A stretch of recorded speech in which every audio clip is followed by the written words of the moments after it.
Selamat sore para netizen dimanapun kita berada, salam inspirasi bagi kita semua. Ini cukup menarik nih, antara pengacara Brigadir J tidak bisa masuk kepada di tempat rekonstruksi, dan bahkan ini menjadi perbincangan di berbagai publik bahwa hal itu dilakukan karena di satu sisi takut rekonstruksi itu diketahui oleh pengacara Brigadir J. Padahal pengacara dari Sambo itu hadir di dalam, masuk di dalam begitu kan. Ini masih menjadi teka-teki dari publik mengapa itu tidak boleh masuk.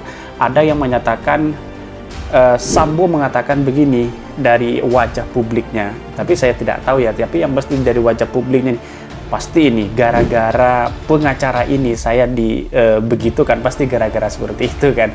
Mari kita baca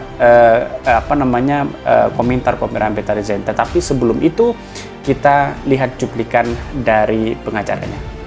Kenapa kami harus pulang? Karena kami tidak melibatkan. Seperti itulah cuplikannya. Bahkan netizen sekarang ini tidak heran bahwa ada yang mengatakan dari John Andre, untuk kesekian kali Polri blunder dan membuat citra Polri terperosok lebih dalam lagi. Beberapa petinggi Polri sepertinya tidak memikirkan efek yang akan terjadi apabila sebuah tindakan yang salah mereka ambil. Hal ini adalah bukti bahwa tingkat koordinasi sangat minim sebab masing-masing bertindak sesuai keinginan. Kapolri pasti memiliki pekerjaan lebih besar lagi. Citra Polri dicederai oleh anggotanya dan mereka tidak mengikuti arahan Pak Kapolri. Sepertinya memang sudah saatnya cuci gudang, biar yang terkena getah dari kasus Sambo harus dicopot, apapun itu demi citra RI dikembalikan. Kepercayaan masyarakat Indonesia kepada Kapolri semakin luntur, miris memang.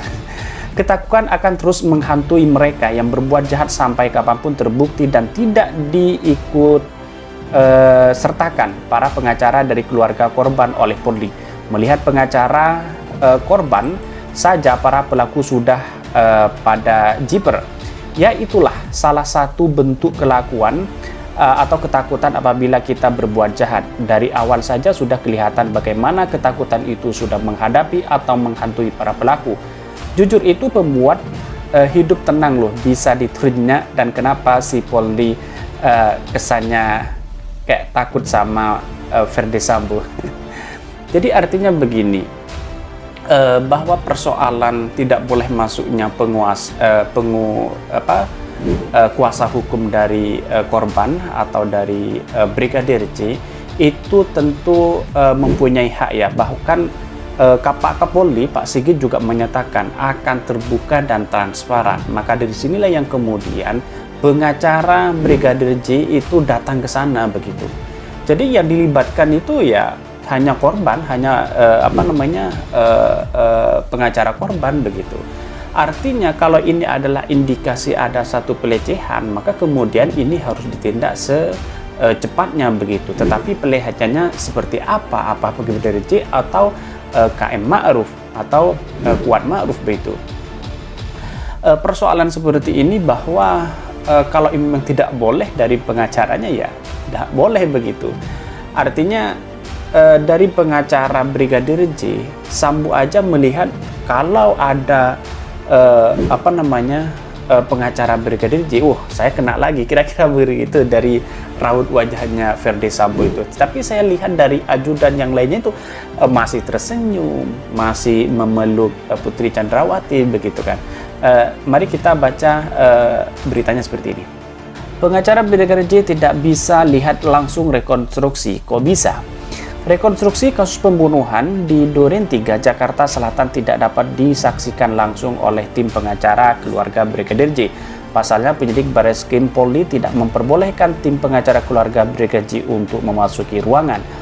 Terus kemudian, kendati demikian, dia merasa berhak menyaksikan rekonstruksi secara langsung karena merupakan pengacara dan keluarga korban. Selain itu juga perlu memastikan rekonstruksi dilakukan sesuai dengan peristiwa yang terjadi.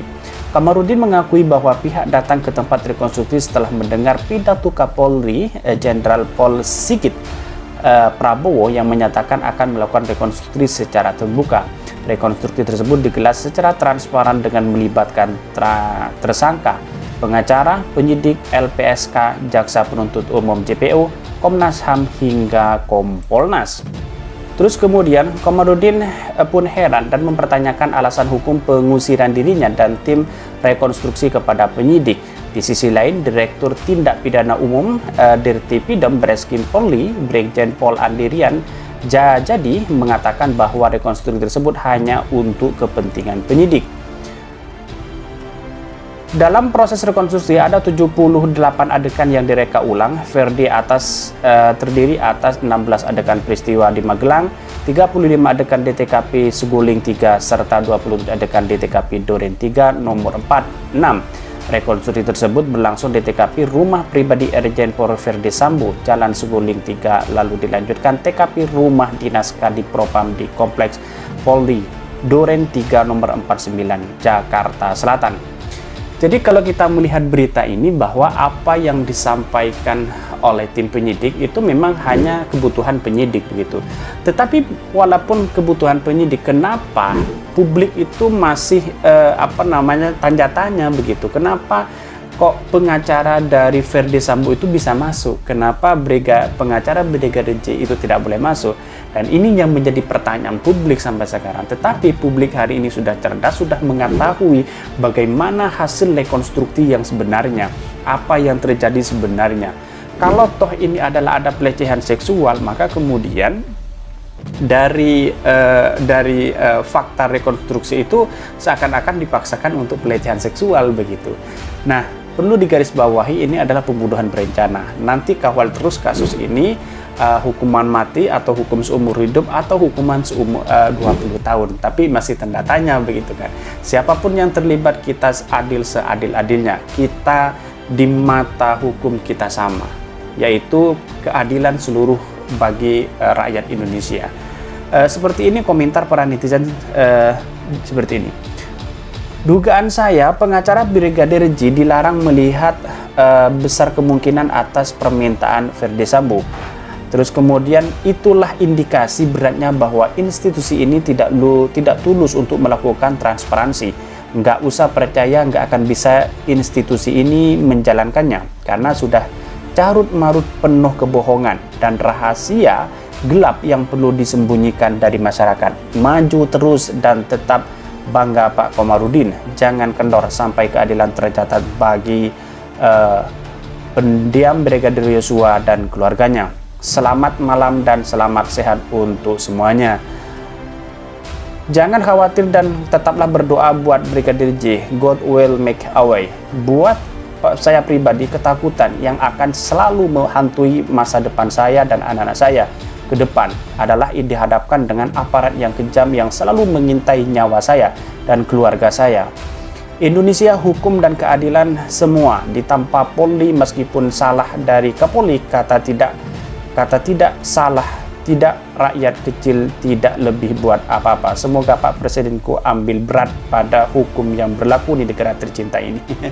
Jadi kesimpulannya adalah bahwa apa yang terjadi selama ini kita harus tetap melindungi, artinya kita itu di mata hukum kita sama, keadilan sosial bagi seluruh rakyat Indonesia.